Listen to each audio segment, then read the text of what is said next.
to the Urban Renewal Agency Board meeting this August 14th at 6 o'clock, and I'd like to call us to order. We've got Wendy Stassen on the line.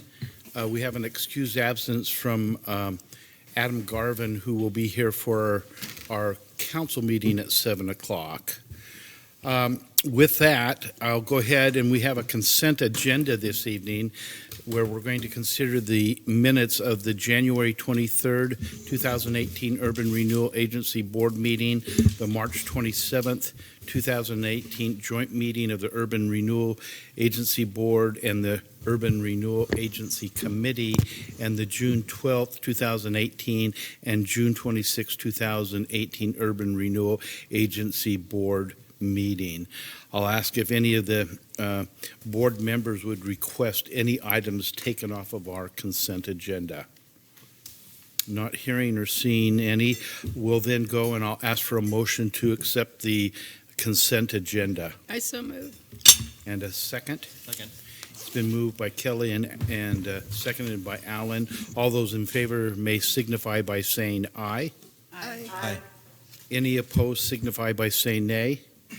And the state of the consent agenda passes unanimously 5-5. We have a number of resolutions this evening.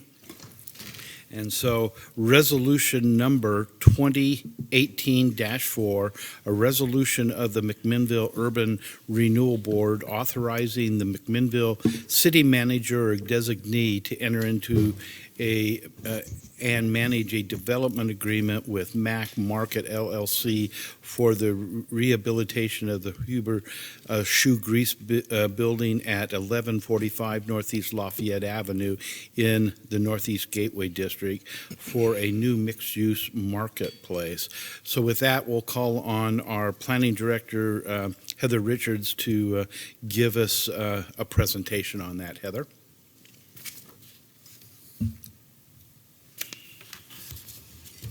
Okay, I apologize. I thought I pinned this, and apparently I didn't.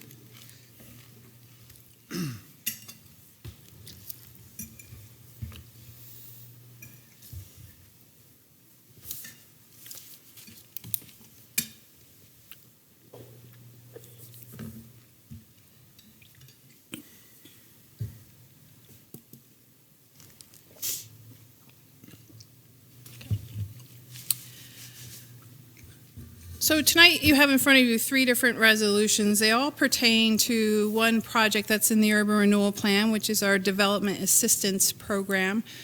2 of the resolutions are respective of development agreements with private development projects, and then the third one is programmatic. I thought what I would do is combine the first 2 in terms of a presentation because they're we review them under the same criteria, and then I'll go into each individual project within the presentation as well, and then give you the time to deliberate. But resolution number 2018-04 is a resolution for authorizing the city manager to enter into a development agreement with Mac Market LLC for the redevelopment of the Hubbard Shoe Grease building as Mac Market. And then resolution number 2018-05 authorizes the city manager to enter into a development agreement with Granary Row LLC for new construction of a 2,500 square foot commercial building on Lafayette Avenue. Both of these projects are in the Northeast Gateway District.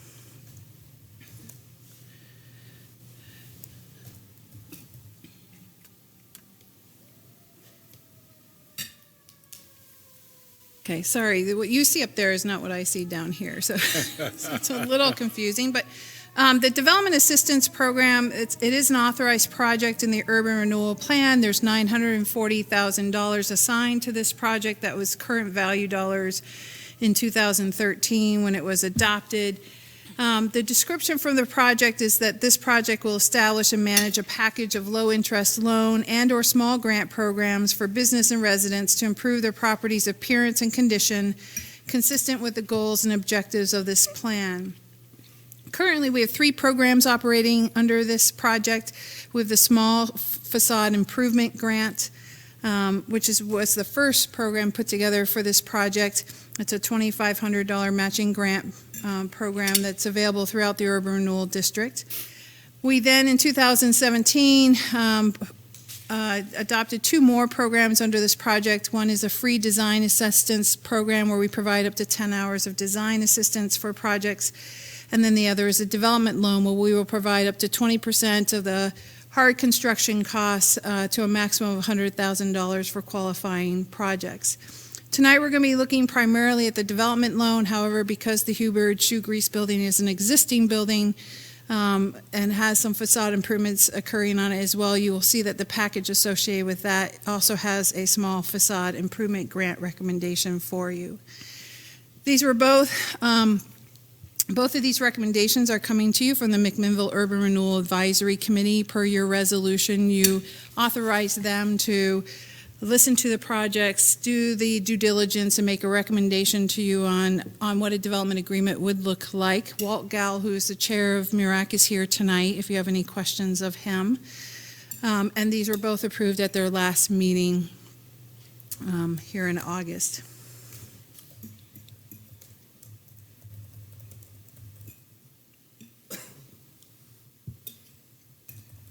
Okay, I think I need a little help because this is not moving up there. Different than the one you emailed us? No, it's the same one I emailed you, but I don't understand why it's my screen's not reading on that screen. Is Scott still here?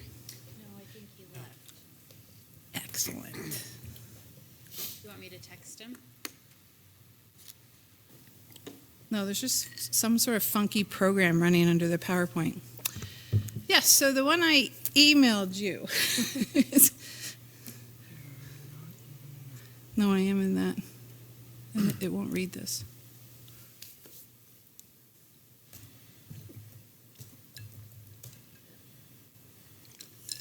No, that's a totally different program.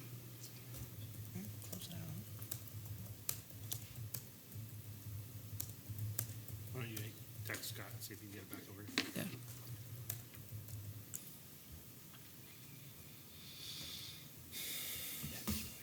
Yeah, it is weird. Here, I'll just continue to work through it. See if I can close this program because it might be messing with everything else.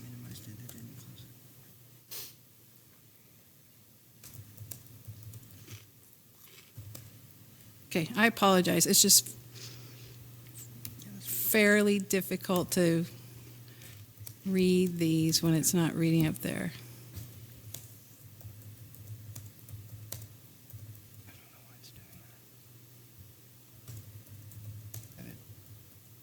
No, I don't want to close that window. Okay, why don't, here, I'll just keep going. I have to get this back.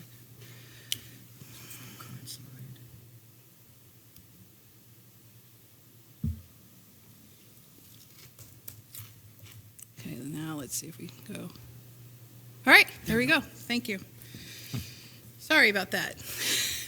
So the first project, 2018-04, the resolution, for a description of the project, it is, we're calling it the Mac Market Project.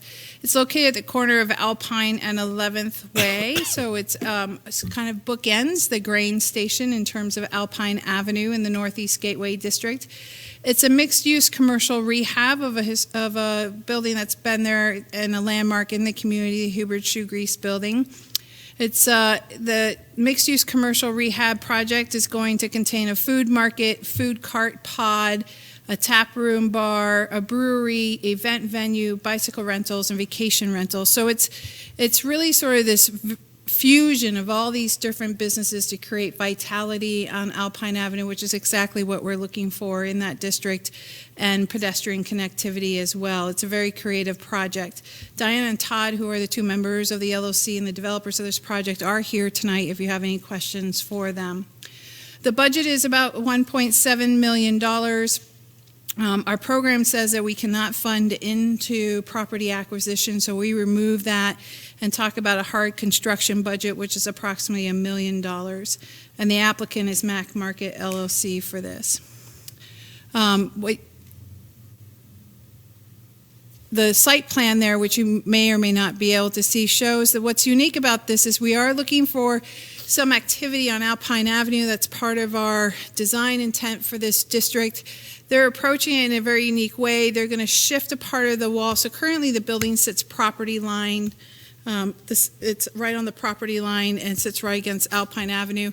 They're going to shift a portion of the building wall back, retain the roof line, and do a food cart pod in that shift back to creating this little alcove there, which will sort of create a lot of vitality on the street and also provide a connection into the market, which is on the inside. So they have a very creative approach to this, and we're excited to see it moving forward. So to qualify for these programs, there's a 5-part test. The project must be located within the Urban Renewal District. It must be new construction or substantial rehabilitation that increases the assessed value in the district and creates jobs. So this one would fall under the substantial rehabilitation. We did talk to the assessor's office about the amount of investment taking place, and it will increase the assessed values. It must comply with federal, state, and local codes. It must leverage at least $4 for every dollar of urban renewal investment. The package in front of you tonight leverages about $9 of private investment to $1 of urban renewal investment. And then it must address 2 or more of the urban renewal plan goals. So the urban renewal plan goals there are 5 goals in there. The first one being economy. Economy is divided into several subsets, and I just wanted to share some of those with you because this project hits many of those. It's assisting existing businesses and supporting the creation of new businesses and employment opportunities in the area. It's working with property owners to promote the development and redevelopment of properties within the area. And then it's partnering with private and public entities to leverage public investment and generate private investment. The other 4 goals are to encourage a unique district identity, and we have one described for both downtown and the Northeast Gateway District, and this does do that for the Northeast Gateway District. To provide some housing, to do historic preservation work, and then to do a development or redevelopment project. So for this particular project, it's hitting 4 of those 5 goals. MIRAC's recommendation to you tonight is to provide a $90,000 loan plus a $5,000 facade improvement grant for an overall $95,000 package. They're bringing this to you as a recommendation because they see this as a catalytic rehabilitation project. So it's taking a large building that's in the district that's currently vacant and that sits as a bookend to the grain station and making an investment in it and revitalizing it with a lot of business vitality. The loan terms is that it's a 10-year loan with a 1.45% interest rate. The first 2 years of that loan being interest-only payments. There's also a provision in the recommendation to you to have an early loan payback incentive where 20% of the loan will be forgiven if paid back within 5 years. The purpose behind that is to keep the cash flow revolving into this program so we can continue to move it out and incentivize more projects.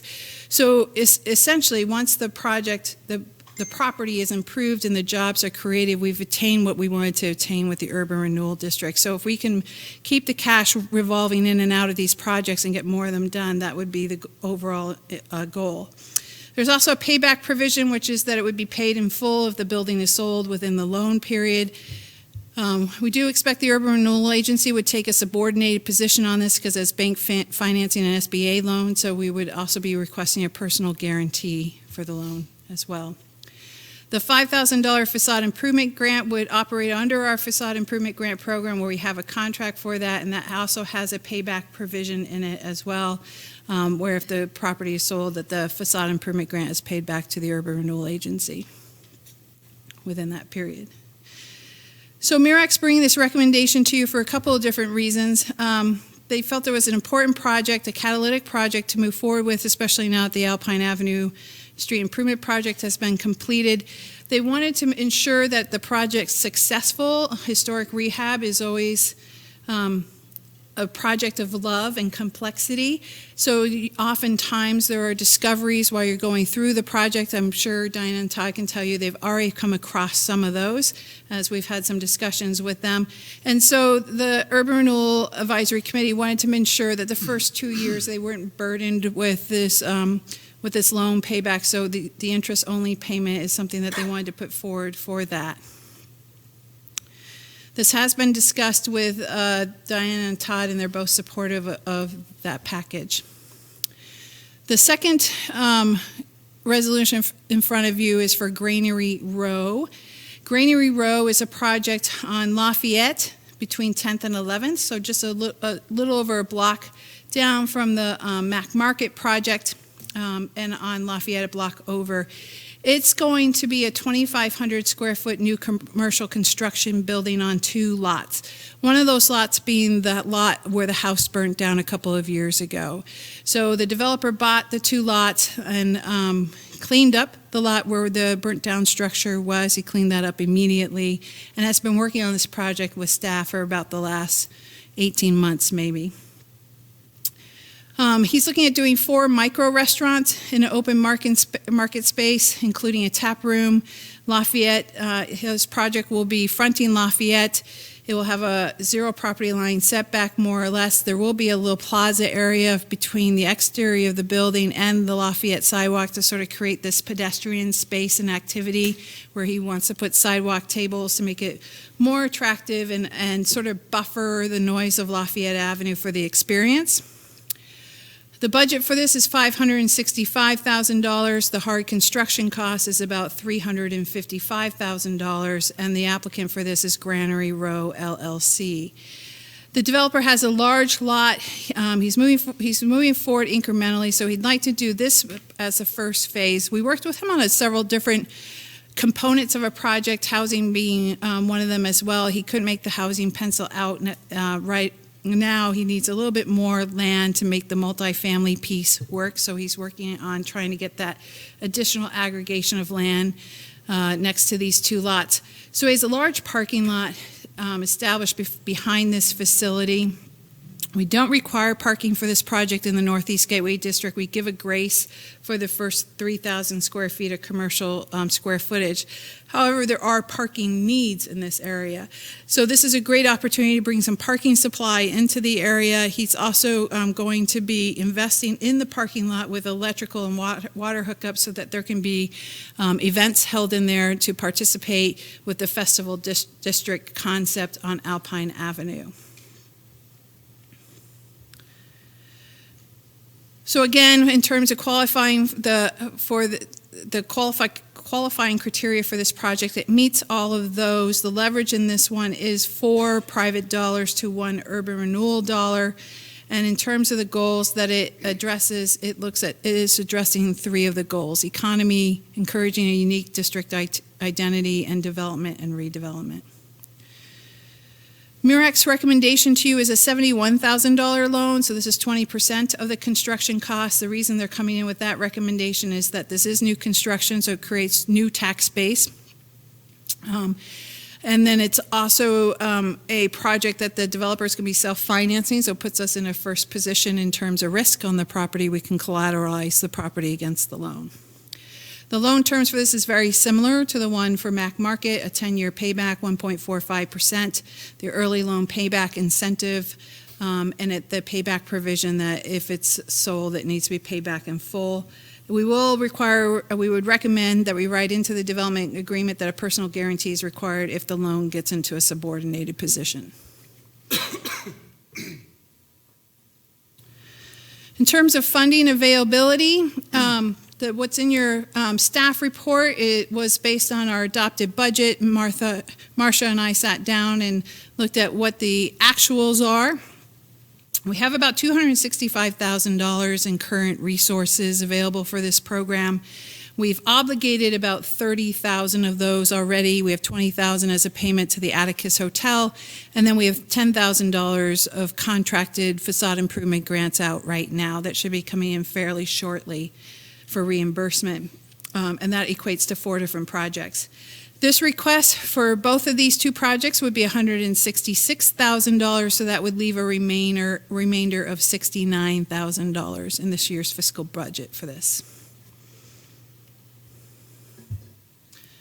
So like I said, Walt's here if you have any questions for him in regards to the MURAC consideration, and then Diana and Todd are here as well.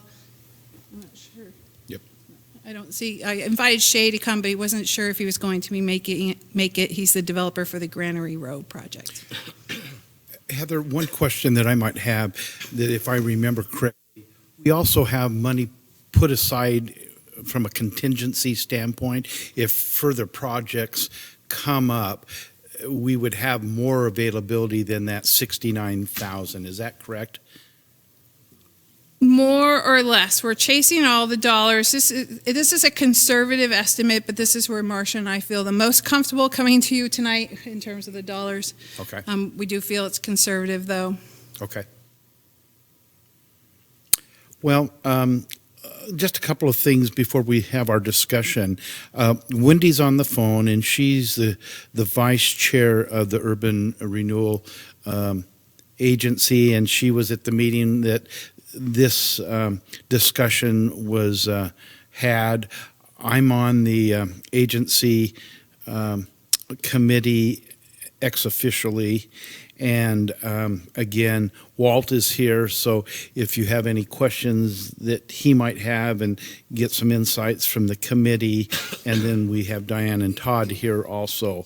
So I think I'll just open it up for any further clarifying questions that you might have of Heather. I do. I have a bunch of questions. Go ahead, Remy. Excellent. Excellent. Sorry, I stole your pen.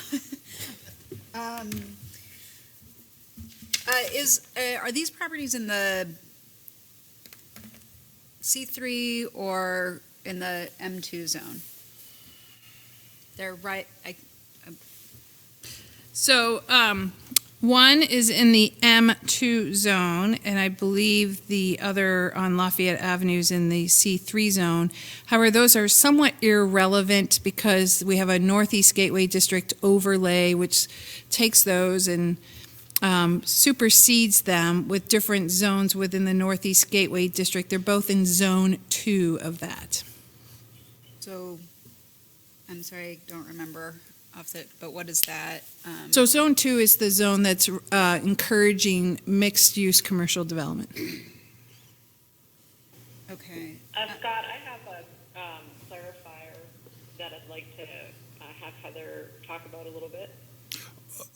Okay, Wendy, Remy's still talking, so we'll call on you in just one moment. Go ahead, Remy. I can hardly hear her, so thank you. Okay. I'll repeat her question for you, Wendy. Thank you. Okay, so I'm going to try to go in order of with my questions in order of the presentation. Okay. So I'm going to start with the Mac Market. Okay. And I know you talked about parking with the second project. I think this looks. Let me say, I think it looks like a great project. Mm-hmm. But I have a concern about parking because there's no parking in the plan, and there's really no street use parking. And then on one of the early page 3 of your presentation, the description of the project includes food market, food cart, tap room, bar, brewery, event venue, bicycle rentals, and vacation rentals. And I know with at least the vacation rentals, there would have to be a minimum of one off-street parking space available per vacation rental. And I'm not sure if the brewery, tap room, bar, food market, but the other food service, I'm not sure if those also trigger a need for parking. But even if it were only the vacation rentals that had that need, with no off-street parking available, wouldn't you have to, as a planning director, then deny the application for the vacation rentals when it came in? Yeah, so I don't know if Wendy you heard that, but Remy had a question about parking for the Mac Market project relative to both the commercial operations and what the code requires for that, and then the vacation rentals. Is that right? Perfect. Thank you. So In the Northeast Gateway District overlays, as I said, that supersedes the underlying zone. There's a unique provision in there, and if you recall, I came here with it at one point in time when we were talking about parking, that says that any project that has a existing building on it of 20,000 square feet or less does not require parking. So this falls under that category. So they're actually, by the code, they don't need to provide parking for all those operations. In terms of the vacation home rental, we're still working through what that looks like and what the final use of that will be. And as we work through that, there may be a requirement for parking there. I know, and Dinah and Tom might want to come up, I know they're cognizant of parking and are working through that for functionality, but the code wouldn't require it. Okay.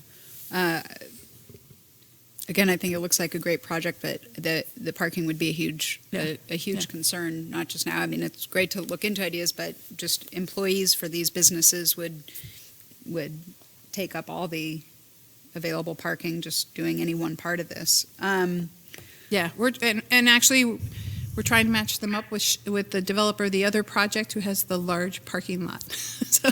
Excellent. Then you talked about the I don't think I wrote my notes in order.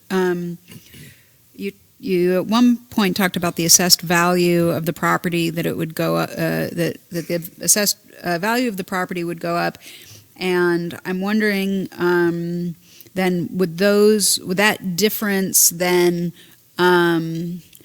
that increased assessed value, those additional dollars would go back into the urban renewal fund and stay there, right? They wouldn't actually come back to the city for another however long, the 25 years from now or so, right?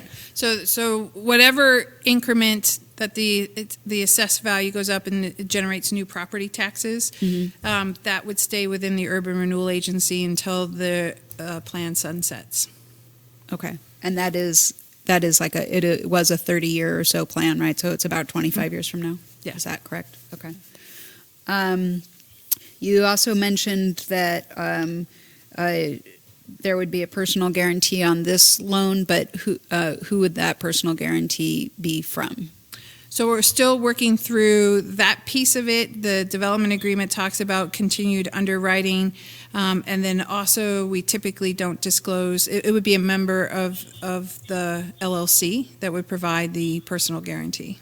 Okay, and then I think you also said that there would be some other private loans being made available for this project. So then where would the city lie? You were very clear in the second project that the city would be first in line for return of those taxpayer funds, but where would the city lie on this in terms of being able to collect money? We would be more than likely in a third position. My understanding is they have a bank loan as well as an SBA loan.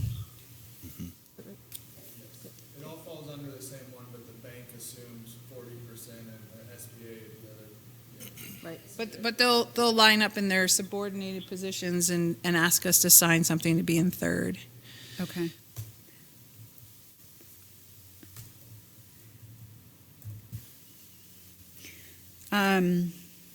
That's really most of my questions. I do, of course, have to briefly put on my other hat and just say that while I think both of these projects look great, I'm very sorry to not see any housing included in them. I think that's a big miss. I understand there's always complications and complexities that lead to that, but it was kind of one of the criteria for the area, and it's not being met, and it's a desperate need of the city. So while I'm happy to see innovative projects coming before us, I'm sad to see them coming without any additional housing. Yeah, and we have encouraged every project that's come to us to look at housing. And like I said, the Granary Row looked at it for their project. Based on construction costs to build housing, either to go up into 3 floors or to do a mixed-use project, if there's not enough land to make a larger project, it's just not penciling out, and banks aren't financing it. So we've had 3 projects walk away because of that. So we will need to sit down and talk about what would be a city center housing strategy if we're interested in housing, to either do deeper subsidies for it or to look at how we can do some land banking so we can create those parcels that would work. And why on the second project would going higher, adding stories and having a commercial below and housing above, why is that not feasible? So when you combine uses of commercial and residential together, we call that a mixed-use construction project. It's a very different building code we're working under in terms of protecting the safety of the overnight residents above from the commercial uses below. So the constructionality of it is much more complex and more expensive. Do you mind? They do a lot more fire separation between the 2 floors. So there's a significantly larger investment for that. All right. Thank you. That's all of my questions. Thank you, Remy, for those clarifying questions. Any other questions, Alan? Was Wendy going to chime in? Okay. Wendy, go ahead.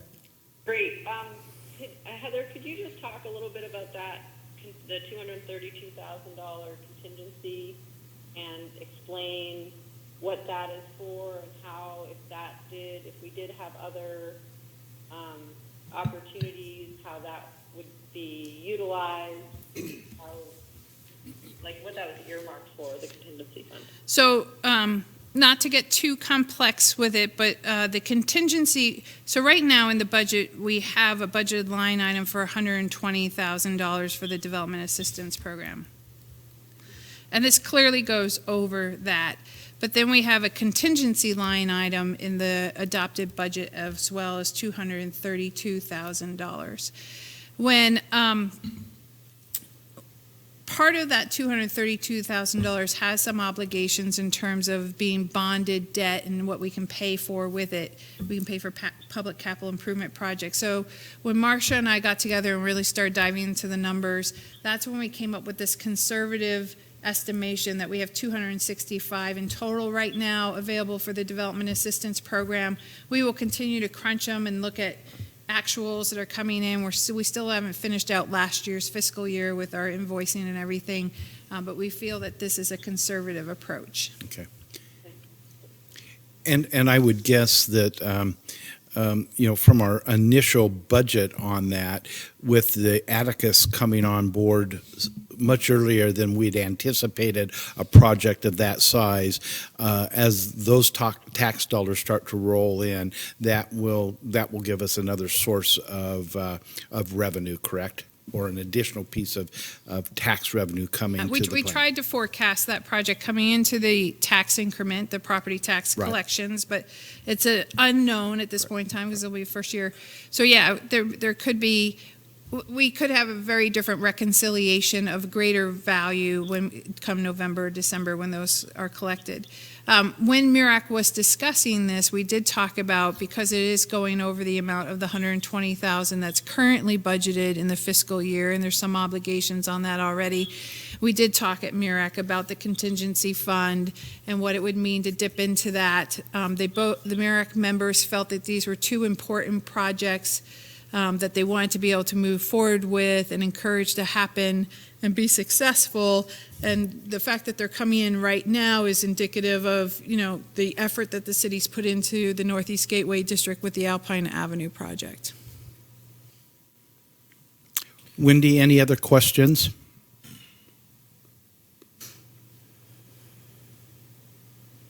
No, I'm good. Thank you. From the dais, any further questions? Alan? I had 2 or 3 things. First of all, it's very exciting to see these projects come on board and come to fruition on some of this planning that's taken years. And now things are coming around, and so it's good to see that. The Hubert Shoe Grease Company, what was the review of the historic preservation of that building Did that go through the committee, or is it just in the department, the planning department, or? So that is not listed as a historic landmark that needs to go through a review process. Well, it probably should be. Why isn't it? What's that? Why isn't it? I don't know. So when the historic resources inventory was done for the city of McMinnville, that didn't make the cut, I guess. So we have about, I may get my numbers wrong between the two communities I've worked in recently, but it's close to 400 at least properties on our historic landmarks list. We then put them into subset categories A, B, C, and D, and that's all based on historic integrity. So A and B are both reviewed for any sort of alteration. They need to get a certificate of approval if there's some sort of alteration taking place for those. C and D are recognized as important to the community with good stories associated with them, but not necessarily the historic integrity of a property, probably because there's been lots of alterations over the years, additions, things like that. I'm suspecting that's probably what happened with this building, because if you tour the inside, you can see, this was added here and this was added there, and I mean, it's all over. So this building qualifies under the C and D. So the C and D do not get reviewed by the Historic Landmarks Committee for alterations. It would get reviewed if there was a demolition. Yeah, I can see how that might have happened. Although when you go by that sign, like I have for 40 years or more, you get the feeling that it's a historic piece and should be preserved somehow. Yeah, so there's always the emotional, right, and the science, and definitely. But I mean, Diana and Todd might want to come up here and talk a little bit about it, but they also have the emotional connection to the building as well. Yeah, I'd like to hear that eventually on what their feelings are about it. I have another question related to your square footage. Go ahead, Remy. Thank you. What was the square footage of the building before it was separated, or is it viewed as two separate buildings now with that interior piece removed? So that's a great question. And we learned a lot about legal lots here in the city of McMinnville as we worked through that. So it's two legal lots that building sits on, and there was an addition to the original building at one point in time, and then a breezeway built between those two. And so they did take the breezeway down. It's now two separated buildings on the two different lots, and that's where it's coming in under the 20,000. Before that, it was just a little bit over. So the removal of the breezeway is what bumped it into the less than 20,000? Kind of. It's also interesting that we had a building built over two legal lots, and so that's always problematic. It's not something I would recommend moving forward, but. Yeah.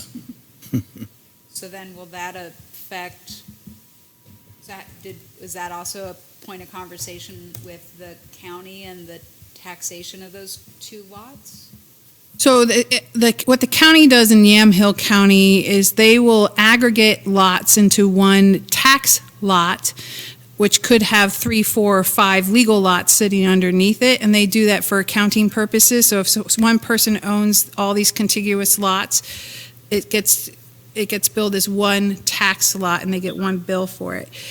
For years, people have seen that as sort of the parcelization and the legal lot boundaries rather than the individual legal lots. It's fairly complex, and I haven't seen it done in any other county, to be quite frank with you, but I guess there's another Oregon county that does it that way. But so we had to unravel through all of that, and Walt might want to speak a little bit more to that. Okay, thank you. Sorry, thanks. Okay, no. I had a couple more. Okay. Alan?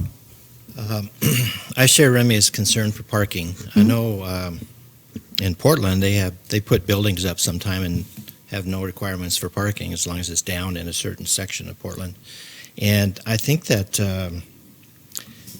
historically in McMinnville and other areas, you can chime in on that. As far as commercial development, it usually fills in around a residential building. So we have subdivisions that come in, such as they're coming into city of McMinnville and looking at commercial ventures coming in that'll be supported by those residential structures. In other words, the people going and using those commercial ventures. I'm just wondering if this is a reverse, because we've designed this Festival Street to create this, really nice area, pretty cool, a nice place to gather.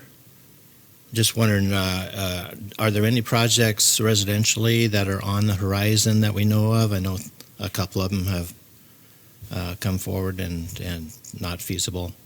But, So in the Northeast Gateway District, we do not have any residential projects on the horizon, nor in the downtown right now. We had one we were working on, and they elected not to move forward. We just learned that about a month ago in the downtown area.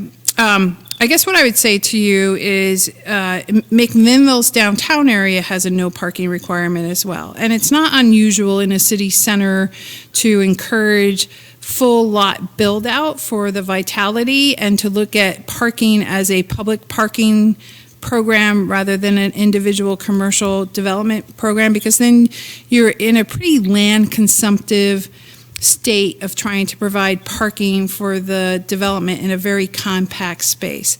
So in the downtown area, we have a no parking program that's 3rd Street and a block or two off of 3rd Street. And then we have a half of the requirement parking program on 4th and 5th, away from that and 1st. So when the Northeast Gateway District, and I wasn't here when that overlay was put together, but I'm assuming the same sort of discussion took place for that we wanted to encourage construction and property lot build out rather than parking lot development.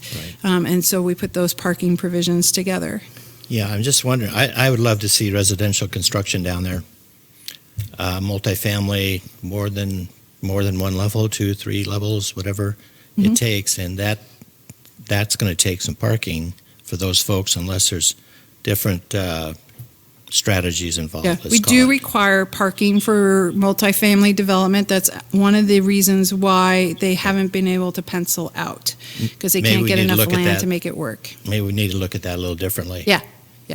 Because that area really should have residential development. And if it's going to be cost prohibitive because of parking and lack of land, then we're never going to get anywhere. Mm-hmm. And that's going to be a great spot for people to live and then go partake of all the commercial enterprises that are down there. And we'll get a nice mixed use there. But the parking's always going to be an issue unless we come up with something different. Yes, I I think. agree. So, Thank you, Alan. Sal, do you have any comments or questions? Well, I mean, the only question that I have, the projects sound great, and I'm very much interested in hearing more about what you have in mind with the facility. Is there any concern, given the extent to which you're kind of drawing down the fund that's available for total projects, that using it on these first two might limit other opportunities that relate to residential development in the neighborhood on the current one-year timescale? I mean, it sounds like you've had quite a bit of interest in residential development, but that they haven't penciled out. Are these fairly close to being economically viable, or is it so far outside of the ballpark that, this is really, the two projects that you brought forward are really what we're looking at? for So 2019? I see two parts to that question. Are there concerns about burning down the amount of money that we're putting into the Development Assistance Program right now? So Mirak talked about that a little bit, but these are the types of projects you want to see because they're creating tax space and jobs. That's the overall goal. And so, to walk away and wait for the next one down the road, well, it may or may not come.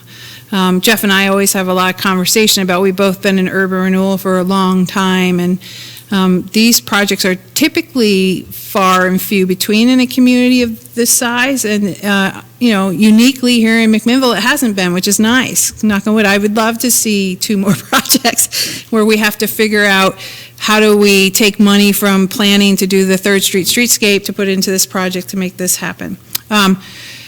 To put it in perspective, in the past with our property assistance program, we have year over year spent about $10,000 or less. And then last year was the first year where we spent more than that, and it was somewhere around $30,000. So this will be the first big year of expenditures in terms of the loans, and when the loans time into these projects in terms of the development agreements, we haven't worked through all that. So it may be this fiscal year, some of it may transfer over into next fiscal year as well. I thank Okay. you. For the housing projects, for the second part of your question, those housing projects the performers were built with a perceived loan or grant from the Urban Renewal Agency as part of them, and they were too far away. And I think a lot of it's land. Thank you, Sal. Kelly, any thoughts? I was here for the presentation, or at NERAC for the presentation of the Mac Market, and I thought it was fantastic. I'm just excited about both projects and think it's a great deal.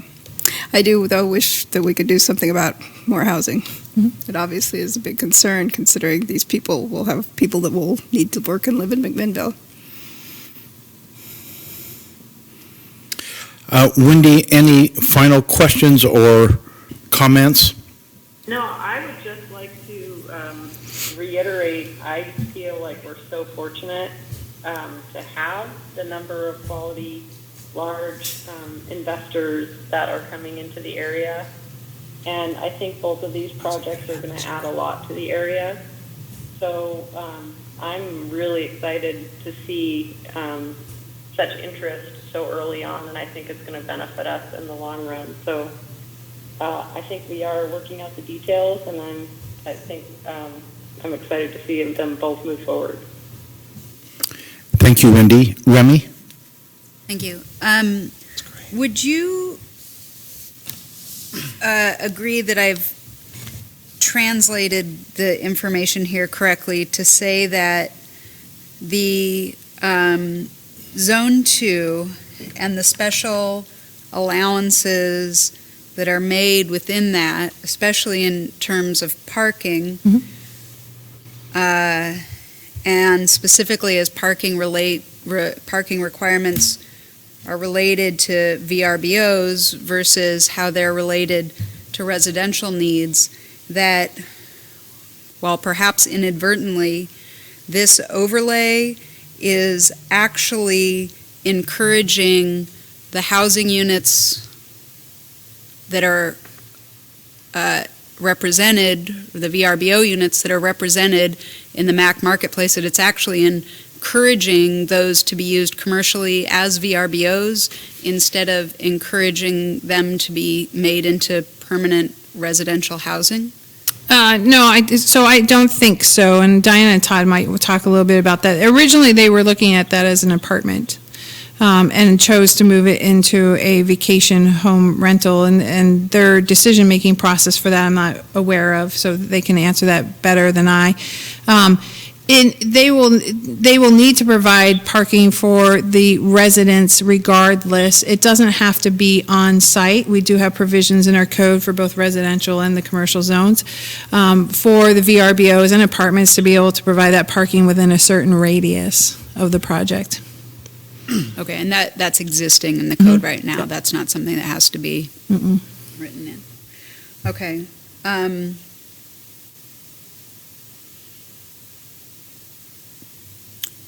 Okay. Yeah, I guess I have one thought on this housing versus commercial use, which is just you said something about this is what we need about that we need job creation, and I just think that's an arguable point right now for our city. I mean, it's not that we don't always need job creation, but our unemployment rate versus what we're looking at in terms of housing needs. I just don't know that I necessarily agree on that point. Yeah, and just to for a correction, I didn't say that. The Northeast Gateway District Plan that was adopted by the city says that, and the Urban Renewal Plan. Right. That's all my questions. Okay. Okay. I'm just looking at the clock. We have about 10 minutes to get through this, but if Diane and Todd would just like to come up for a moment and address a couple of the questions that the members of the board brought up, that might help clarify a few things, I would guess. Yeah, I just, for the parking question that's coming up, we are seeking vacant lots around us, meeting those owners to see if there is some kind of situation where we can rent their vacant spaces to create parking, because not just because it isn't a requirement of us, we still would like people to come to our business.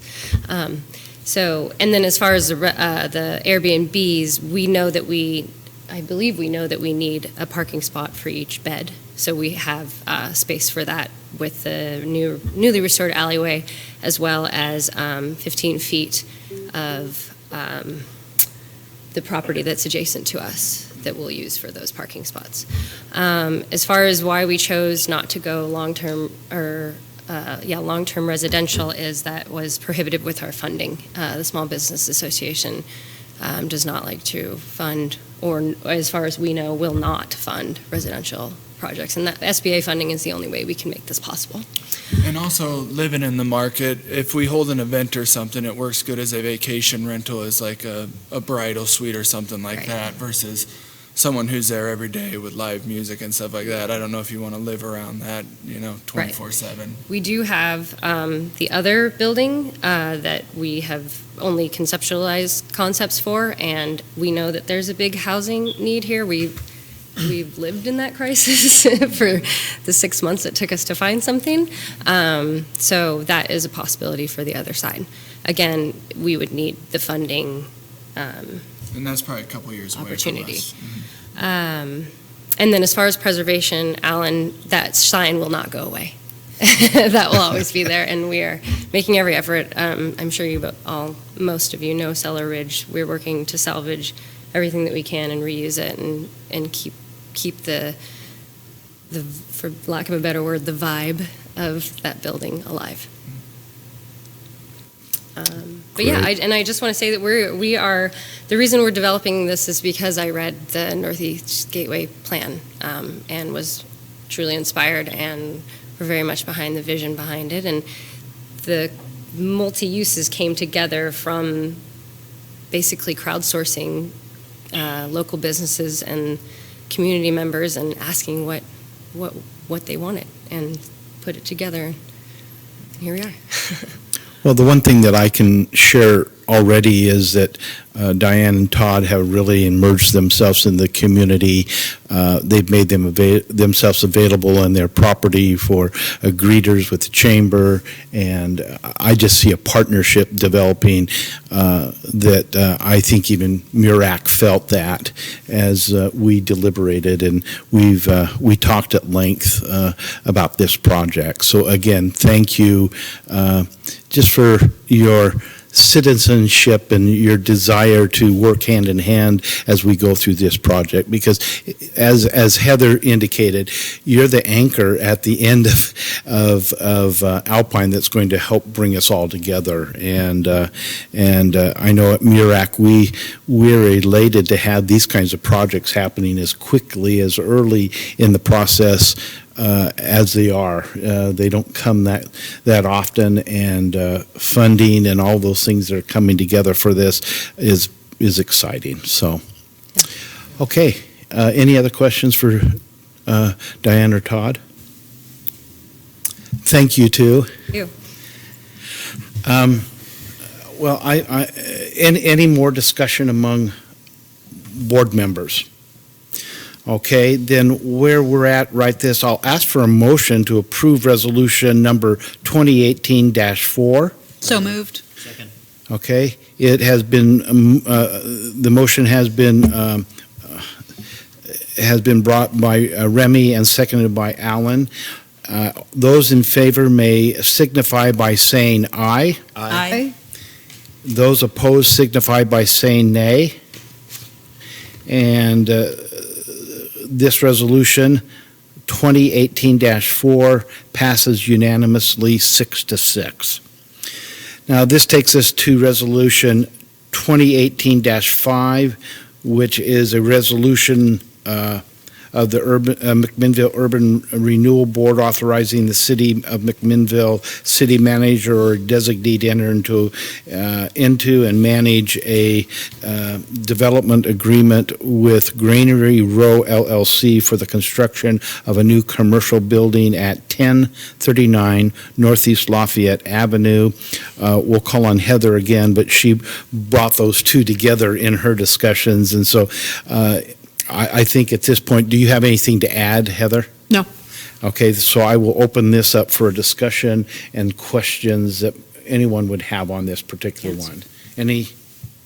Okay, not seeing any, then I will ask for a motion to approve resolution number 2018-5. So moved. Second. Okay, we have a motion by Sal and a second by Kelly. All those in favor signify by saying aye. Aye. Any opposed signify by saying nay. This resolution, 2018-5, passes unanimously 6-6. This takes us to our remaining resolution this evening of 2018-6, a resolution of the McMinnville Urban Renewal Board approving a targeted property investment grant program for the Northeast Gateway District area of the McMinnville Urban Renewal District. And so we'll call on Heather to have lead us in a discussion on this resolution. Heather? Yeah, so this is switching gears just slightly. We're in the same area, but we're talking about a lot of properties that are in that area that currently have improvements on them. The improvements don't necessarily reflect the future vision in terms of the aesthetics for this district. We just did a $4 million street improvement project in the area. Mirek had some discussions about how do we follow up and do sort of this targeted program to encourage some of the property owners over the next year to make investments in their buildings so that they aesthetically move in the direction of the vision of the district. I've done this in a couple of other communities fairly successfully because what it does is it really creates a lot of momentum and visibility in an area after a public improvement project there. So what's coming to you as a recommendation is a small and large project grant. Just to remind you, we have a 50% facade improvement matching grant program. The initial rollout was up to $2,500. We currently still are under that rollout, but MURAC had a discussion at their last meeting to increase that grant to $5,000 throughout the whole urban renewal district, and you gave MURAC the authority to do that in the resolution that you passed in 2017. So that will move forward. But in terms of the targeted facade improvement grant program, the goal from this is to really incentivize meaningful impact in a targeted fashion, to catalyze private investment, to make a concentrated effort to improve aesthetics and building conditions of a targeted area, and to follow up on a public construction improvement project that had sustained business district impact with private property grant programs. Before you are the small project, which would be a small project grant up to $5,000 with a 10% match. So I've talked about this as a steal of a deal in other communities, but essentially it's getting out there and saying, if you want to do something, this is the time to do it, and you can leverage your money very, very effectively, obviously. The project must forward the design intent of the district. Typically, you're looking at projects for this amount of money as awnings and paint and things like that, and the duration for this targeted grant would be September 1, 2018 through October 1, 2019, so a year to get the project done. MURAC then also has a recommendation to you to look at developing a large project grant program up to $20,000 with a 2-to-1 match requirement. So meaning if somebody had a $60,000 project, they would be expending $40,000, MURAC would be expending $20,000 to make that project happen. And that's again from September 1, 2018 to October 1, 2019. This grant is really targeting a lot of those storage facilities that are out there, and how can we get some of those moving in a direction that we want to see them move for the vision of the district, and start working with some property owners to leverage this as a carrot to be pilot projects for that. So the resolution in front of you authorizes MURAC to put those two programs together, get out and market them and administer them over the next year. Okay, any questions of Heather on this resolution? What is the private match requirement on the current $2,500 grant? 1-to-1. 1-to-1, so you're proposing that we increase the current grant from $2,500 to $5,000 and then then change the private match from 1-to-1 to 1-to-10? Is that right? In the Northeast Gateway District. So the recommendation is, MURAC would like to change the current small facade improvement grant to an up to $5,000 matching grant program for the whole urban renewal area, so including downtown. And then for the Northeast Gateway District, construct the match for that at only 10% for this 1-year duration. Okay, so the entire 1-to-1 gets kept except for that northeast Yeah. area. And do you have specific properties in mind, or have you had interest from specific property owners that would take advantage of the grant? We don't have specific interests. We do have specific properties in mind, though. Okay. And the goal is to kind of get people moving and try and do a large amount of work in We a haven't fairly short period advertised of it. We time. didn't know if we had the, political will, obviously, to get out there and start talking about it, so. There has been conversation about a property with some sheds on it that is impacting the ability to Mhm. do some certain things. Is that one of the areas that you're encouraging? No, so that is a residential property. However, I came to you as the Urban Renewal Board last year for the authorization to spend some funds on relocating that shed, so that authority already sits there if we are able to move a project forward. These grants so qualifying projects are non-residential projects. And for those, in terms of non-residential, any sort of multifamily 3 units or more is considered a commercial project, so it would qualify.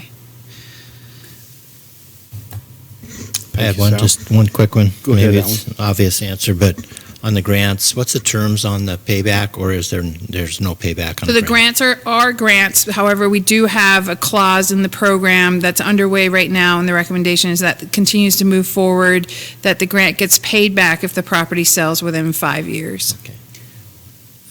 So this is going to sound weird, but I think you'll understand that I'm asking it specifically so that I either participate or not. Is this only available to property owners or also to tenants? Tenants can take advantage of it with the property owner's permission. So our grant application is set up where, and actually we do get tenants who apply, and they provide the match, and then the property owner signs off and says you're allowed to do that to their property. Okay, pardon me, I need to recuse myself from this vote. Understood. And the reason for that has to be stated as well. And the reason for that being that I'm a tenant in the area. Okay. Any other questions or discussion? Okay. I do have another question. What was the main reasoning for switching from a 1-to-1 match to a 1-to-10? I mean, that just seems like an awful big shift. Because the 1-to-1 match hasn't generated any interest in this area. So it's really just an effort to try and get things moving that haven't been moving. And I'm seeing indication from the audience that that's true. Okay. Yeah. So thank you. the intent of this is an infusion into the area in a limited duration of time to try and get some things moving. Okay, thank you. Wendy, any questions for you on this resolution? No, I don't have any questions. I've been involved in the conversation, and I think it looks good. Thank you. Okay, if there's no further discussions or questions, I'll ask for a motion. I so move. Second. It's been moved by Kelly and seconded by Allen. All those in favor, please signify by saying aye. Aye. Aye. Aye. Any opposed, signify by saying nay. This resolution, 2018-6, passes unanimously 5-5.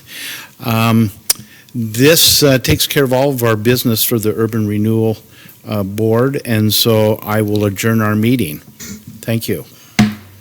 And Walt, thanks for coming, and Diane and Todd, thanks for coming. We appreciate it.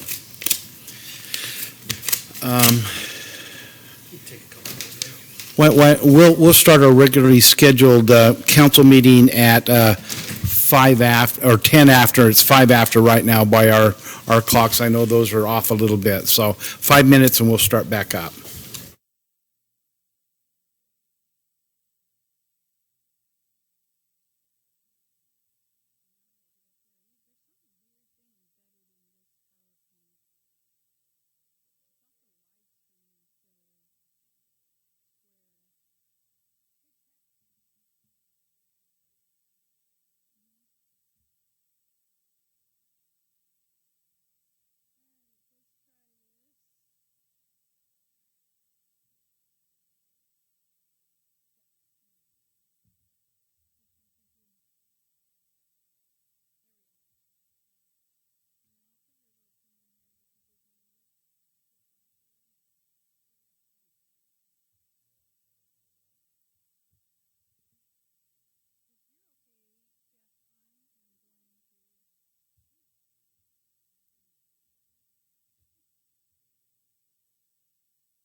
So if I can get the counselors to get back, come back to the dais.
We will limit the comments to 3 minutes and a total of 30 minutes this evening.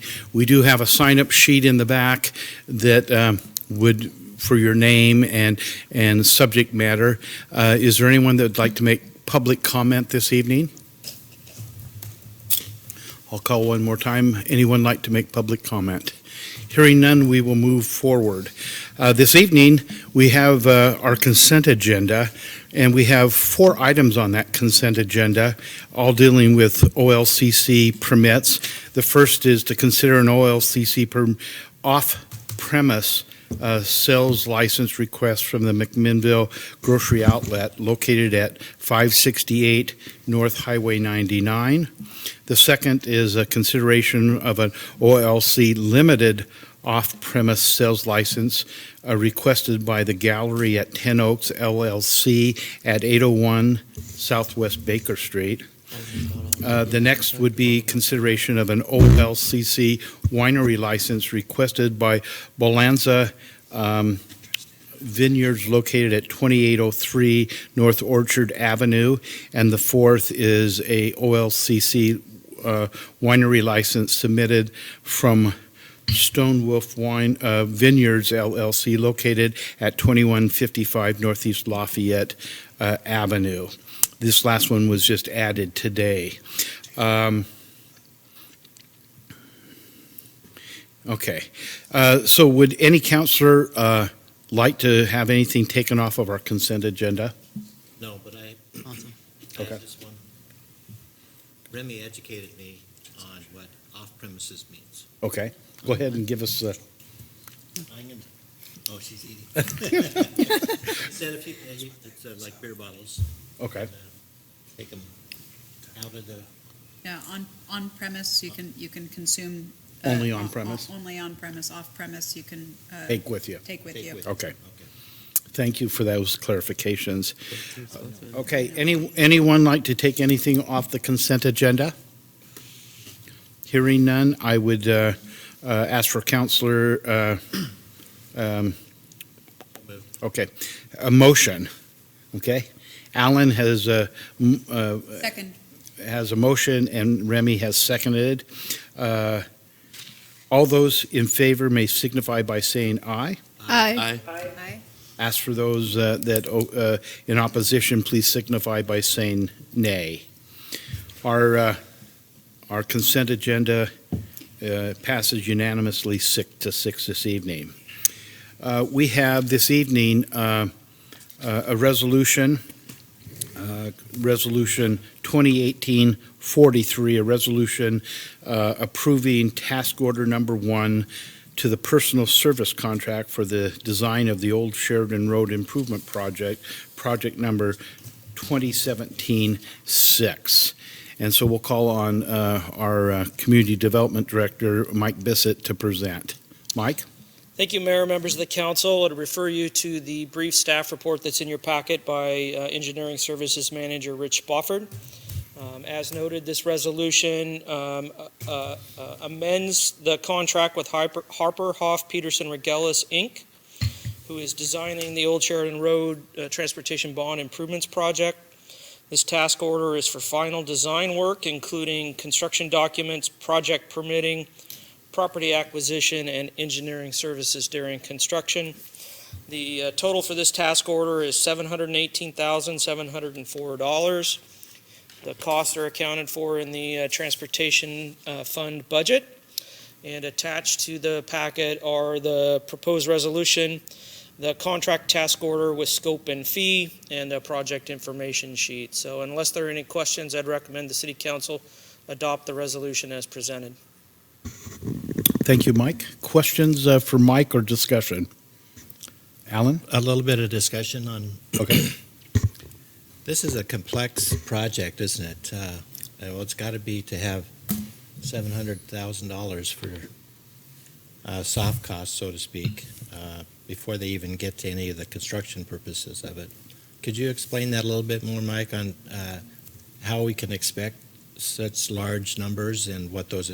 I know it's in the packet, but So the amount of work the that goes scope in. of the project includes redesign of the old Sheridan Road corridor from 99W to the Cypress Street intersection, includes widening the roadway to include bike lanes and sidewalks and a turn lane where appropriate.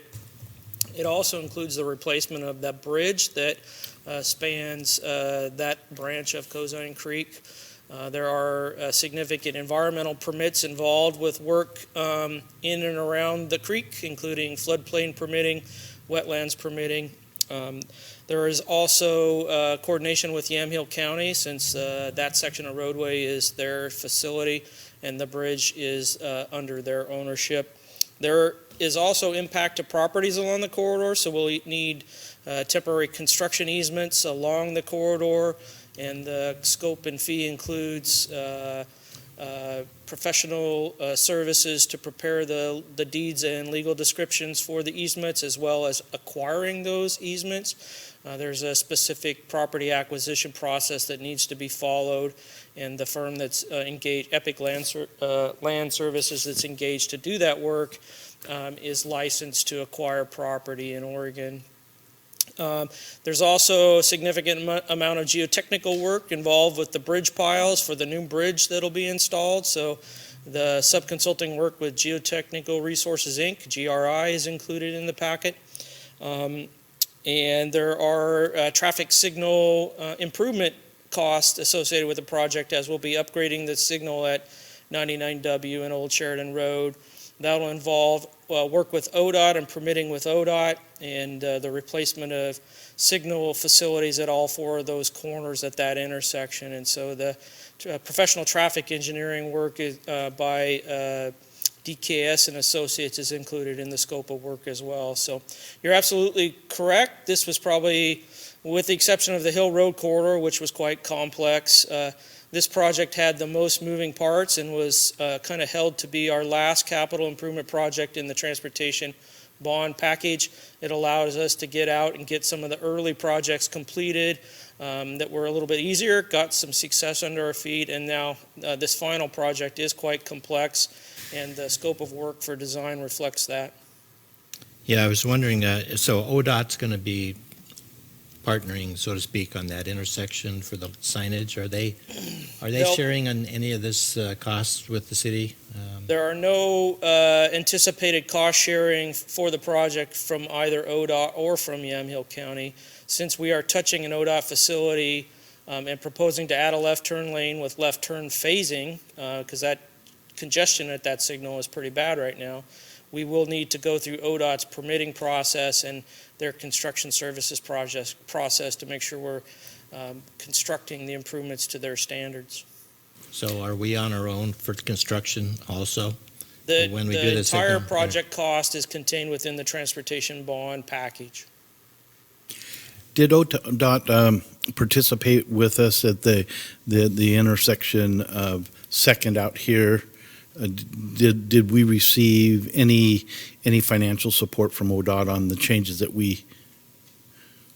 So as we were starting down the journey to develop a package for the 2014 transportation bond measure, ODOT had a project in their plan to replace those traffic signals, the one at Adams and the one at Baker, because they were at the end of their life. They were decades old. And so in their maintenance program, they had money set aside to replace those traffic signals. The ODOT project manager got wind that we were looking at a transportation bond package, and the city had interest in improving these intersections so the traffic flowed better. We added a second left turn lane, so there's one in each direction. That allowed us to add left turn phasing. And ODOT came to the table and said, we'll use those funds that we were already planning to use to upgrade the traffic signals and add them to your street project. And so, yes, they did participate in that project, but it was a pre-planned project ODOT had out on the books that they just joined forces with us, and we executed the appropriate intergovernmental agreements to make that project happen. Their contribution in total was $500,000, but that also included work on their end for the project. So the money that actually came to the city was less than that. It was over $400,000, but there were costs that ODOT incurred related to the work that came out of their $500,000 contribution. Thank you, Mike. And I just mentioned that just from a perspective that was included in our budget for the total bond monies. And so we knew that was going to happen. We know that we're going to have to take care of what's happening at Old Sheridan Road. It's in the budget. I would note that Old Sheridan corridor is in our list of approved transportation projects that are eligible for system development charge revenues, and so we are using system development charge revenues to offset some of the project costs along that corridor. So it is a combination of transportation bond measure funds and system development charge funds. One last question I have, and I think I know the answer, but at one point, in that we were taking Hill Road over from the county, and we'll be taking, once the improvements are made, to Old Sheridan, any indication that the county will participate in financially in any way monies that they had set aside for improvements on Hill Road or Old Sheridan? So the Hill Road project is nearing completion, and that work's expected to be completed in November of this year. That jurisdictional transfer was considered and approved by the City Council over a year ago as we were starting into the project design for that project, and there was no financial contribution from the county related to that project. They didn't have scheduled maintenance on the pavement that they could throw funds at us. To date, we've not had a positive indication from the county that they're wanting to move forward with a jurisdictional transfer on Old Sheridan, so we haven't crossed that bridge, pun intended. If we accept that corridor, it'll be the first bridge in the county, or in the city's street system, and bridge maintenance is sort of a specialized activity. The county already has bridge maintenance crews, bridge maintenance equipment. My interest, if the county wants us to take over that corridor, would be that they keep jurisdiction of the bridge, and that makes sort of some interesting discussions. And so we've sort of lofted and punted that ball to Bill Gilley, the county engineer, and have not necessarily heard back that they're interested in a partial transfer of that corridor. So that's why you haven't seen a jurisdictional transfer request in front of you, and this scope of work anticipates obtaining county permits for the work that we're doing. Thank you for that clarification, Mike. Any other questions from councilors? Go ahead, Adam. Mike, you touched on the use of STC fees for this project. Was that always by design, or was that due to other transportation bond projects running over costs, so now we're backfilling with STC fees? So it's a combination of both. Our initial estimates for these projects did include a contribution of SDC funds that were in the bank to augment the projected costs of the transportation bond. So there was, from day one, we planned to use system development charges. As projects have progressed, Hill Road project coming in higher than planned, our allocation of SDC funds to the Hill Road and the Old Sheridan Road project have changed. We're spending more of those SDC funds than we thought we would need to. But the good news is we are going to deliver on the projects that we promised, and we are not needing to take on additional debt to complete those projects. And so the combination of transportation bond money, system development charges, and some of our gas tax allocations will allow us to complete all the work that we said that we were going to complete. Okay. Next question. In the property acquisition, it looks like there might be 14 property owners to deal with. There's a contingency task of eminent domain. Is there any temperature on that if we're going to have to go that route, or does this look like a pretty straightforward acquisition? So we're not far enough down the road on final design to know what the limits of property impacts are. So this represents the fact there are 14 properties along the corridor. Therefore, there are 14 files in potential. And the way the billing will work is if we only end up with 6 easements instead of 14, we'll only get billed for 6 files. The simple answer is, as we get further in design, identify limits of acquisition needs, we'll be back in front of you with a resolution authorizing us to go forth and acquire those properties. And we'll be very specific on what the limits of that acquisition is, and that'll give the consultant the authority to represent us and go forth with in an attempt to acquire the property. if they run into problems with acquisition, we would then be back in front of the council saying, this particular file we're not able to acquire under normal means. We ask your permission to use eminent domain. So it's a multi-step process before you ever get to eminent domain. All right, thank you. You briefly touched on it with the Hill Road project about the rising construction costs. Have those sort of plateaued a little bit, or are they still a moving target that keep going up? Well, the bid amount for Hill Road was set when you authorized a construction contract with Pacific Excavating. So at that time, we knew what the construction costs were. But what I'm saying was that the cost compared to when we put the bond package together versus the cost that came in on bid day, there was a difference there. And so the simple answer is, that bid is set, and unless there's a significant unknown item encountered during construction that would necessitate a large change order, which, knock on wood, we haven't had to address to date, then those costs that you've already approved are pretty well set in stone.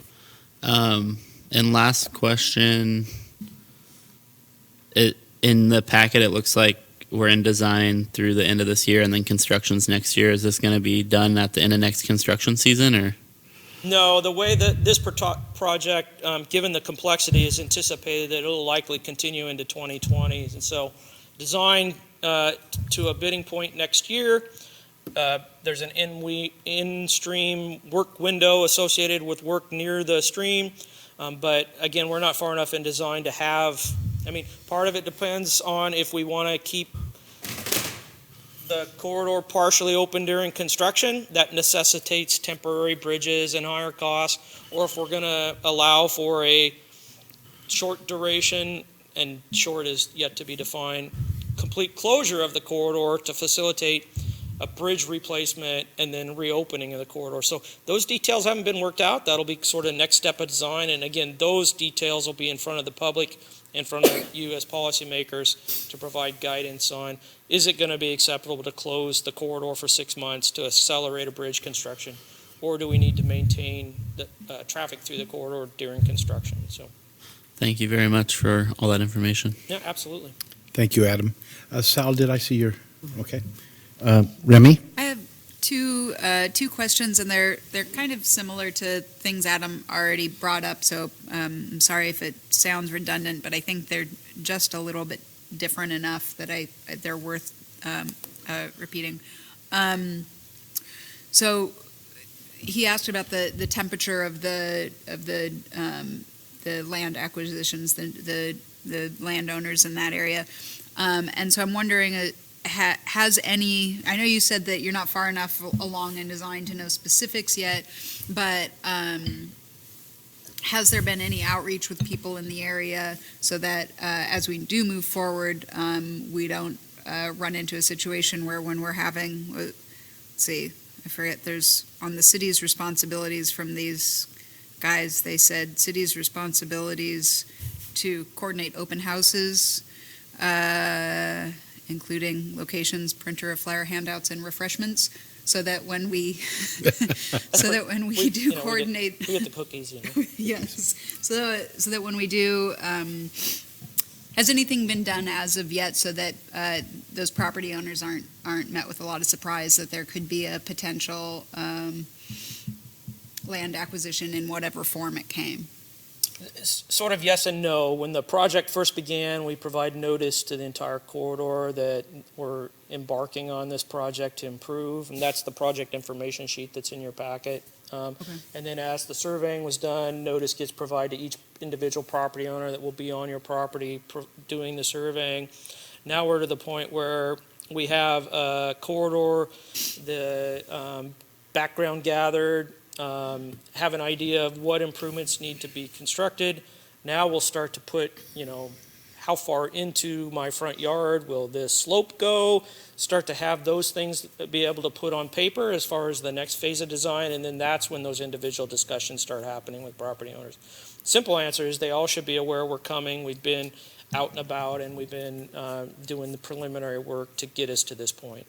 Okay, thank you. And then my second question, also similar, I was going to ask about the length of time of the overall project, and it sounds as though that will be pretty lengthy. So this is much more specific than to the bridge, and you already kind of addressed that in terms of saying you would be looking at whether you'd be keeping one part of the corridor open. So with that bridge portion of it, I guess I have some concerns on kind of two parts. One, the residences that live on the, or the people that live on the far side of the bridge, whether they're, school-age students and buses that are trying to get to school on time, or people that's their main access point. There's no easy detour around that. And then the second part of that is our emergency medical response and police response. And with that, if that bridge were closed, then they would, of course, also be limited in their ability to access and service that area. So I don't know if that's more of a statement than a question, but I guess if it were in more of a question form on the bridge specifically, if you were to close the bridge, how long of a period of time would the bridge itself be closed for? It's an excellent question that I don't have an answer for. Part of it depends on how the bridge gets constructed, whether it's precast beams or whether they're having to cast them in place, whether it's piles versus excavated and poured embankments. And so that's the work that'll happen moving forward. And those are absolutely the questions that we'll need to bring forward to emergency services, to policymakers.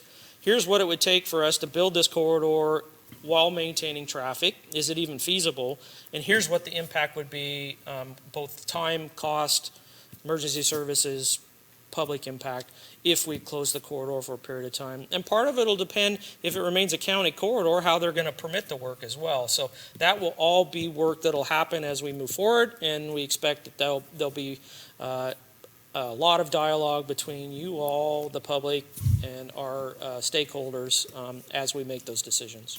Has there been any conversation to date about keeping the existing bridge and building one immediately adjacent, and therefore allowing that bridge to stay open, and then maybe it becomes a bike or pedestrian only bridge or something of that nature, but would allow that access during construction?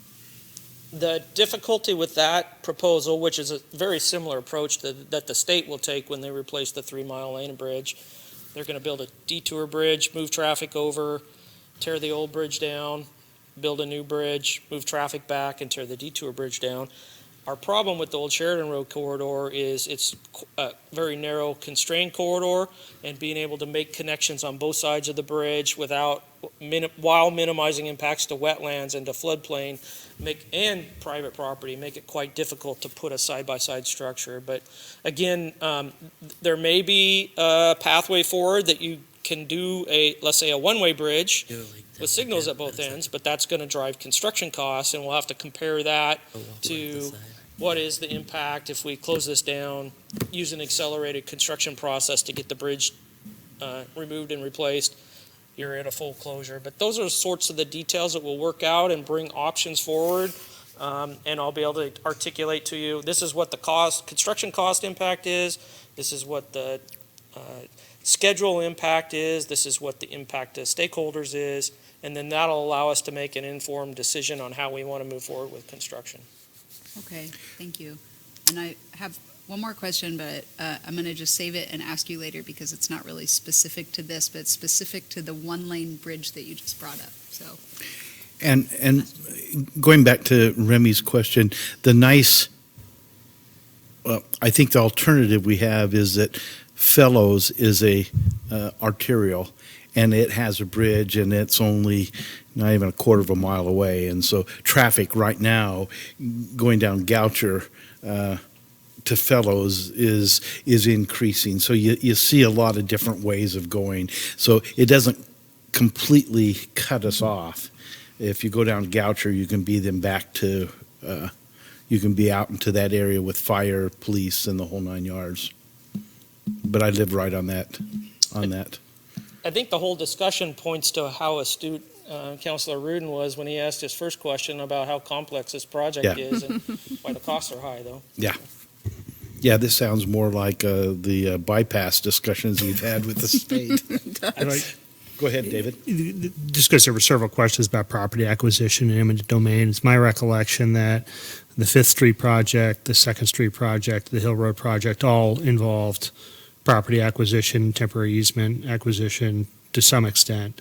In all of those processes, I believe, correct me if I'm wrong, there was only one that required that we weren't able to negotiate an agreement on, and that's only because the property went into bankruptcy right before the deal got signed. And so we had to go in through the condemnation process just to get through the bankruptcy process. And even then, it was settled before. Even then, it was settled, Yeah.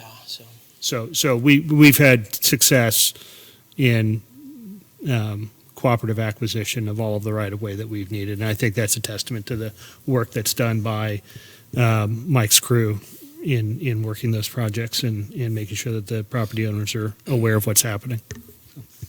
Thank you for that clarification, David. Any other questions as it is focused on this resolution? Okay, hearing none, I will ask for a motion to approve resolution number 2018-43. So moved. Second. It's been moved by Alan and seconded by Adam. All those in favor signify by saying aye. Aye. Any opposed signify by saying nay. This resolution, 2018-43, passes unanimously 6-6. This takes us to our last resolution for this evening, consideration of resolution number 2018-44, a resolution accepting the grant offer and authorizing the city manager to execute an agreement with the Federal Aviation Administration, the AAA, for the airport improvement project. We'll have Mike give a presentation on that. Mike? Thank you, Mayor, members of the council. Again, I'll refer you to the brief staff report that's in your packet by Engineering Services Manager Rich Bofford. As noted, this action is consideration of the resolution accepting the Federal Aviation Airport Improvement Grant associated with the apron work that is currently under design at the airport. You may recall that in May you awarded a consulting services design contract to Century West Engineering for the design work. At that time, the anticipation and expectation was that those services would be funded 90% by a Federal Aviation grant, which is in front of you this evening, and 10% by a Critical Oregon Airport Relief Grant that the state has awarded us to cover our 10% match. And so this action, which all of these FAA grant offers come with a very short turnaround in them, formalizes our acceptance of that FAA grant for the environmental and design services, surveying, project management, geotechnical, FAA reporting, and bidding related to the apron project. We'd recommend that you adopt the resolution authorizing the city manager to accept that grant. So unless there are any questions. Okay. Any questions or discussion from council? Adam? Is there any, has there been any feedback from our newer FBO that's out there on this project? Obviously, it's greatly needed, but as far as with the runway just opening back up not too long ago, is this going to impact their ability to do business that much? So, much like the discussion we had around Old Sheridan Road, we're not far enough down the design of this project to be able to answer for you what the actual construction impact, how it will be phased, and what the actual construction impact will be. What we have committed, based on feedback we had from airport users on our runway project, and some of you will recall some of that feedback, that we will do a better job as design progresses to articulate what those impacts might be, what the scope of work is. Honestly, I have an email from the FBO operator suggesting that they might want to partner to do some additional work at private cost adjacent to this apron work. And so we haven't started those discussions yet, but I think there's a pretty accepted understanding that this work is needed because the area that we're working on is in significant distress and it needs to be rebuilt. So short answer is we plan to have that outreach both with the FBO and airport users and to do a better job of explaining what the project will be like under construction and how long it will take. So. Thank you. With that, I would just say from my time out there, it's definitely widely needed, and I don't know an airport user that wouldn't be excited about us getting some apron work done. Any other comments or questions? Hearing none, I will ask for a motion to approve resolution number 2018-44. So moved. Second. It has been moved by Remy and seconded by Sal. All those in favor, please indicate by saying aye. Aye. Any opposed, indicate by saying nay. This resolution number 2018-44, passes unanimously 6-6. That takes us to our point in our agenda tonight, where we're seeking advice and informational items. So we'll have reports from counselors on committee and board assignments, and I'll start with Adam and work this way. Adam? So we'll finally have a YCOM meeting this Thursday, and that's the only assigned committee I'm a part of currently, but I have been working a little over a year poking at Oregon Bottle Drop, and I've now moved on to their parent company, OBRC, trying to get a can recycling facility here in town, and then it was recently brought to my attention Sal's been working with them as well, so finally getting a little bit of traction with them. Don't have a for sure date, but Sal and Jody identified some sites within the city that might work, and I've been working with the property acquisition team on their end and trying to filter those to them and basically prime the pump, so hopefully we can move up that list a little bit. Thank you, Adam. Sal? Just continuing on Adam's point, for those who aren't familiar with Bottle Drop, it basically is a cooperative that takes the place of the recycling facilities in grocery stores currently, and sets up a single recycling center in conjunction with the grocery stores somewhere in the city, and they have 19 recycling facilities throughout the state currently, with plans to expand to 46, and they kind of have their next few locations identified. They're going to put one in the Gorge, they're going to put one on the coast, but then after that it's something of an open opportunity. And so MEDP was great in helping us identify possible locations in the city. They had 3 that might fit for Bottle Drop, and we've provided that to them, and they're looking at it. So that was good news. Great. Can I just go into my report? Okay. So Mid-Willamette Valley Council of Governments is seeking feedback on legislative priorities for 2019. So if anybody has any specific ideas that they'd like to incorporate. I know Remy had some that were raised during the LOC legislative process. So Remy, if you want to send those over, but otherwise my intent was just to kind of go with the same suggestions that we had provided to LOC, unless there's other interest from the council. Great. They're also looking for staff of the year recommendations. I've had one recommendation for McMinnville staff that is a very easy one to put forward, but if there are other folks that people would like to see recognized, please let me know in the next few weeks. When is their annual dinner and recognition? I'll have to send you the dates, Okay. but I'm thinking October. Okay. But don't quote me on that. Okay. In the last couple of months, I've been meeting regularly with various legislators, trying to educate them on the growth in homelessness in rural communities. A lot of them are not really aware of the shift in how homelessness has kind of changed. Prior to 2015, most of the growth in homelessness was happening in population centers above 50,000. And from 2015 to 2017, most of the growth has happened in the rural west in population centers below 50,000. And so that comes with a series of challenges from a funding standpoint, because a lot of the funding attaches to larger communities rather than smaller ones.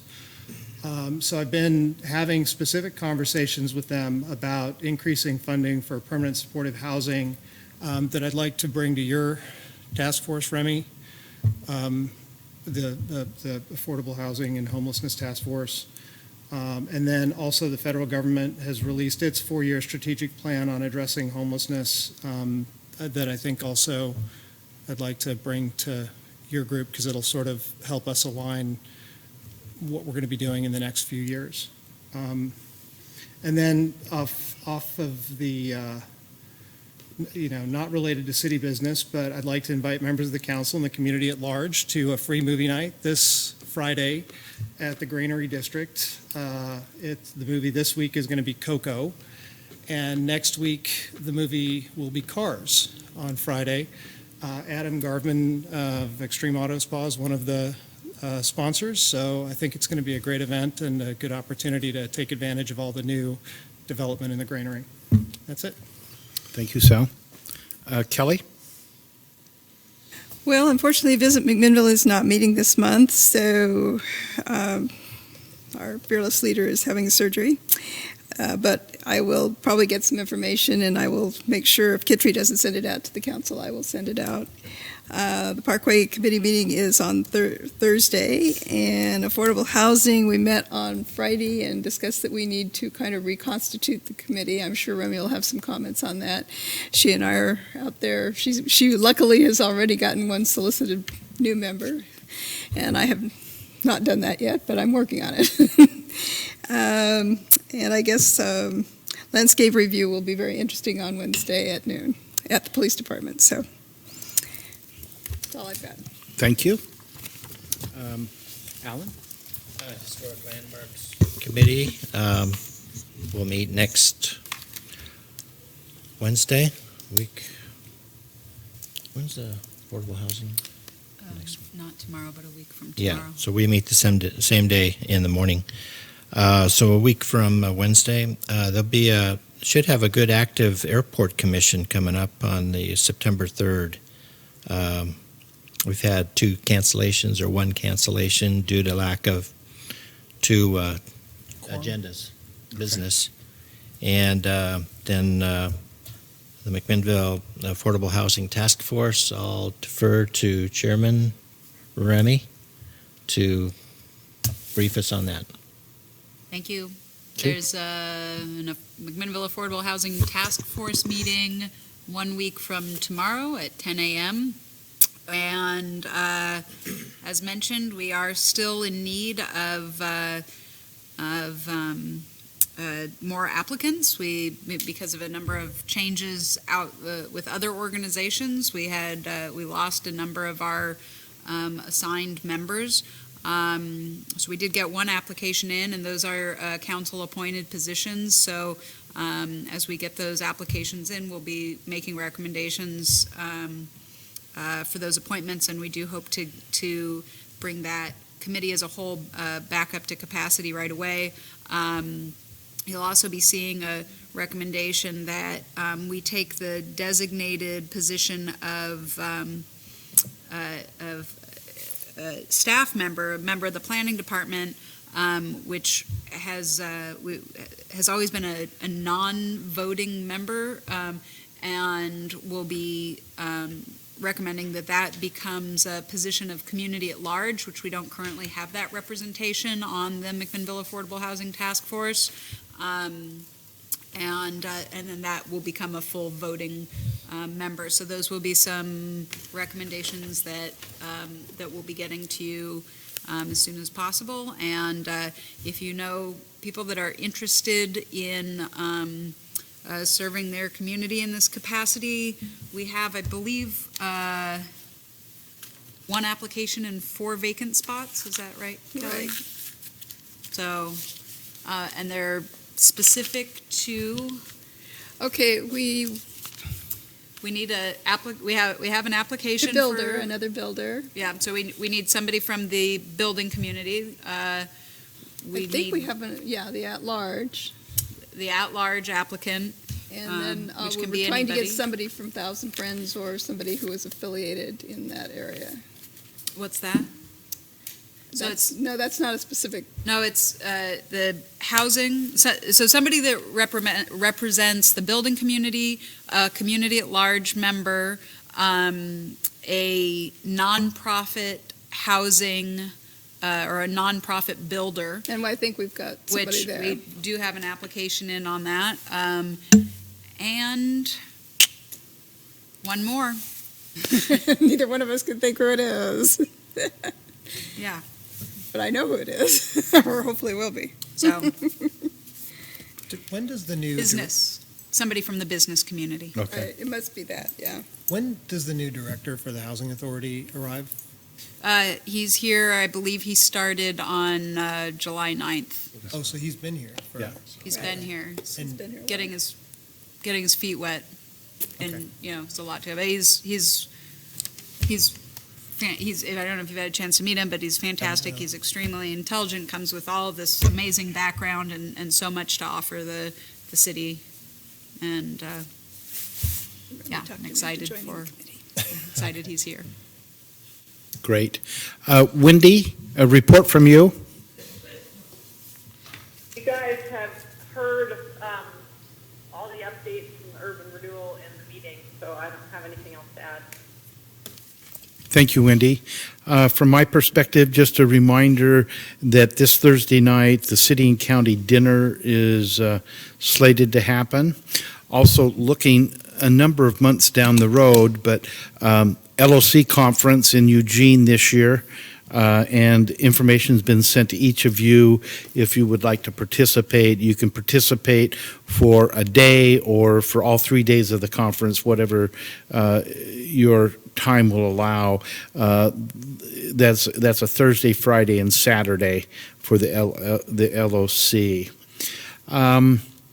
Let's go with the department heads. Marcia? Thank you, Mr. Mayor. I did want to mention that I received notice from the Government Finance Officers Association, the GFOA, that we did receive the award for excellence in financial reporting for the fiscal year 2016-17. We will be closing 2017-18 in the next few weeks, and our auditors will be in-house in November for the audit for 2017. Thank you and congratulations again. It's that's significant recognition, it really is. Mike, Erica, David, and Jeff. So this is the audience participation. Take out your phones, please. Hold them up like this. I'll bet everybody has one. I know you have one. Okay. I don't have one. So you don't have your phone. So this means you two can participate in City Hall Selfie Day tomorrow. So engaging local government leaders is promoting City Hall Selfie Day as a way to engage better in the community, to show your support for local government, and to utilize social media as a way to talk about local government activities. It's already underway. I saw the first one posted from Australia a few hours ago.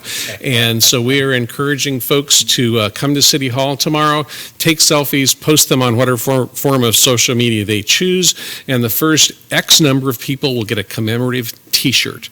So we hope to see you tomorrow. So what do you do? Hashtag City Hashtag Hall? City Hall Selfie. Just a hashtag, there's no page Hashtag or City Hall anything? Selfie. Okay. Yes, that will do it. That's all I have. I thought you were telling me to open up my America's Got Talent app to vote for We3. Oh, yeah, voting is live, yeah. Voting is live now. Yeah, so you should be voting for We3. Yeah, don't have it on your phone. Thank you. And hearing nothing else, we'll go ahead and adjourn our meeting.